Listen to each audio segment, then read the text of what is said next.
আসসালামু আলাইকুম প্রিয় মৎস্য শিকারী বন্ধুরা, আশা করি আপনারা সবাই ভালো আছেন। আজকে আমি মাছ ধরার সবচাইতে বেশি গুরুত্বপূর্ণ একটা টোপ নিয়ে আপনাদের সামনে হাজির হয়েছি। এটা আমি হাতে কলমে আপনাদের দেখাবো এবং এই টোপ সম্পর্কে আমি 100% গ্যারান্টি দিব। এটা যত মাছ ধরার টোপের উপকরণ আছে সবচাইতে সেরা এই টোপ। রুই মাছ ধরার ক্ষেত্রে 100% কার্যকরী। যে কোনো জায়গায়, খালে বিলে, নদী নালায়, পুকুর, টিকিট পুকুর যেটাই বলেন, সব ক্ষেত্রে এই টোপটা 100% কার্যকরী। প্রথমে আমি পাউরুটি নিছি, পাউরুটিটা আমি গুঁড়ো করে নিলাম। এর উপকরণগুলো সম্পর্কে আপনারা সজাগ থাকবেন। আমি সুন্দরভাবে উপকরণগুলো আলাদা আলাদাভাবে মিশিয়ে আপনাদের সাথে পরিচয় করাই দিচ্ছি। এটা আমি নিলাম চিনি গুঁড়া চালের ছাতু। চিনি গুঁড়া চালটা ভেজে পিষে আমি রেখে দিছি। সেখান থেকে নিলাম এখানে,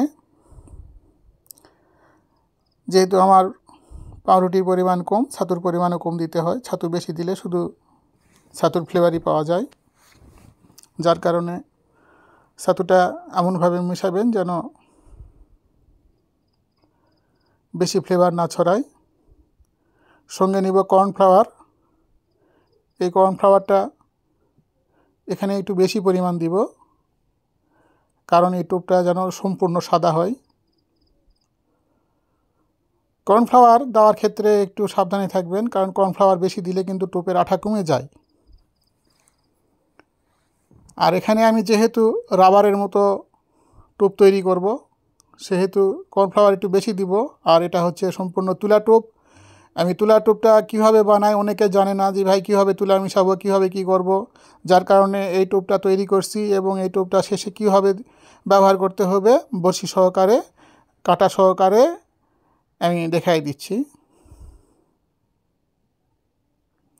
এখানে আমার মিষ্টির রস রাখা আছে, আমি এখান থেকে মিষ্টির রস নিব সামান্য 1-1.5 চামচ পরিমাণ।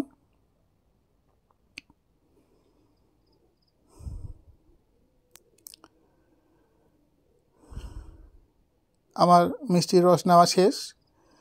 মিষ্টির রসটা নেওয়ার পরে আমি এখানে নিব ঘি। এটা 1 চামচ পরিমাণ নিব। এই ঘিটা আমি গাওয়া ঘি, সম্পূর্ণ খাঁটি। এটা আমি সবসময় ফ্রিজে নরমালে রাখি, যার কারণে এটা জমে এরকম হয়ে আছে। ফ্রিজে নরমালে ঘি এইভাবে রাখলে ঘিটা নষ্ট হয় না, গুণাগুণটা ভালো থাকে। ঘিটা আমি নিয়ে নিলাম 1 চামচ পরিমাণ। আমি এই দুটার সঙ্গে এখন মিশিয়ে নিব।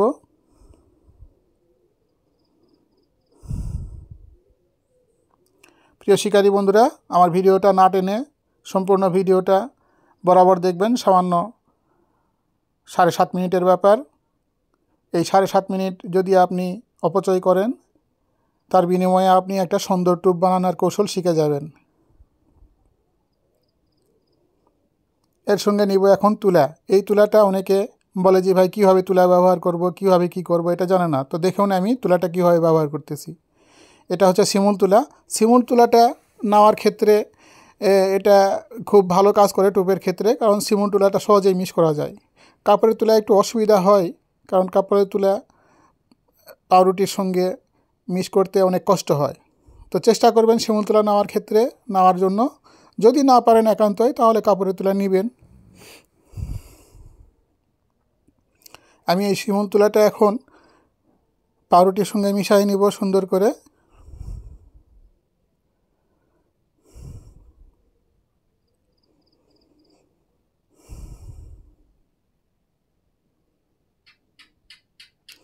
এই তুলি টোপটা বাংলাদেশের অধিকাংশ অঞ্চলে এই তুলি টোপের ব্যবহার আছে। শুধু আমরা উত্তরবঙ্গের শিকারী ভাইয়েরা এই তুলি টোপটা ব্যবহার করি না, এবং অনেক অঞ্চলেই ব্যবহার করে না। কিন্তু এই তুলি টোপের খুবই গুণাগুণ। এই টোপটা সহজে বড়শি থেকে ছোটে না, এবং এখানে পিঁপড়ার ডিম গাঁথা খুবই সুবিধা। পিঁপড়ার ডিম সহজে ছুটে না, যার কারণে তুলি টোপের প্রচলনটা খুব বেশি। তুলি টোপের সঙ্গে আমি যে উপকরণগুলো ব্যবহার করতেছি, এই উপকরণগুলো ব্যবহার করলে একটা টোপের একটা আলাদা ফ্লেভার থাকে। যদি আপনি চার ব্যবহার না করেন, সেক্ষেত্রেও আপনার এই শুধু টোপেই মাছ ধরা যায়। যার কারণে এই টোপটার সঙ্গে এই উপকরণগুলো মিশানো।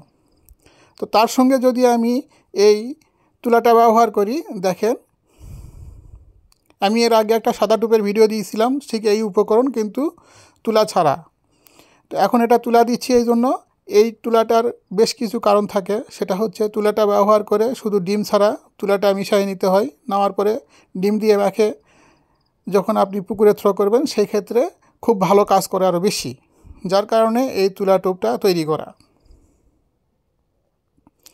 এবং ডিমগুলো খুব তরতাজা গোটা গোটা থাকে। এখন দেখেন আমি এখানে পিঁপড়ার ডিম নিলাম, আমি 2 কাটার বড়শি নিলাম। 2 কাটার বড়শির সঙ্গে এখন আমি দেখেন এই তুলাগুলো ঠিক রাবারের মতো হাতে করে সামান্য একটু টানবেন, লম্বা লম্বা হয়ে উঠে আসবে। এই যে এইভাবে নিয়ে এই তুলা ডিমের উপরে ভরাবেন। ডিমের উপর ভরালে ডিমটা সুন্দরভাবে এই তুলার সঙ্গে লেগে যায়। এখন এটা বড়শিতে এই যে দেখেন একটু পেঁচায়ে পেঁচায়ে ব্যবহার করতে হবে। এই পেঁচায়ে পেঁচায়ে টোপটা তৈরি করবেন। এই টোপটা সহজে খুলে না, আপনি দূরে থ্রো করতে পারবেন। পুকুরের ক্ষেত্রে এটা 100% কার্যকরী, নদীর ক্ষেত্রে একটু অসুবিধা হবে, কারণ এই টোপে ছোটো মাছ, নদীর ছোটো মাছ বেশি লাগবে। নদীর ছোটো মাছ খুব তাড়াতাড়ি টোপ খেয়ে ফেলে। যখন নদীর আপনি চার করবেন, নদীতে যখন মাছ বড় ভিড়ে যাবে তখন আপনি এই টোপটা ব্যবহার করা শুরু করবেন, সেই ক্ষেত্রে রেজাল্ট আর খুব বেশি ভালো পাবেন। এটা পুকুরে 100% রুই মারার, রুই বলেন, গ্লাস কাপ বলেন, সব মাছই এই টোপটা খুব বেশি খায়। এই যে এইভাবে বাঁধবেন, বড়শিটাও ঠিকের বড়শির 2 কাটার দূরত্ব এইভাবে রাখবেন। ব্যাস, টোপ তৈরি করা হয়ে গেল। ইনশাল্লাহ আমি আশাবাদী আপনারা আমার এই ভিডিওটা দেখে খুব ভালো একটা টোপ বানানোর ভিডিও শিখে যাবেন। সেই সঙ্গে আমার ভিডিওটা ভালো লাগলে আমার চ্যানেলটাকে সাবস্ক্রাইব করবেন। বিস্তারিত কিছু জানার থাকলে আমাকে মোবাইলে জানাতে পারেন, আমি উত্তর দেওয়ার চেষ্টা করব। ইনশাল্লাহ নেক্সট ভালো কোনো ভিডিও নিয়ে আবার আপনাদের সামনে হাজির হব। সে পর্যন্ত সবাই ভালো থাকবেন, আমার জন্য দোয়া করবেন। আল্লাহ হাফেজ, আসসালামু আলাইকুম।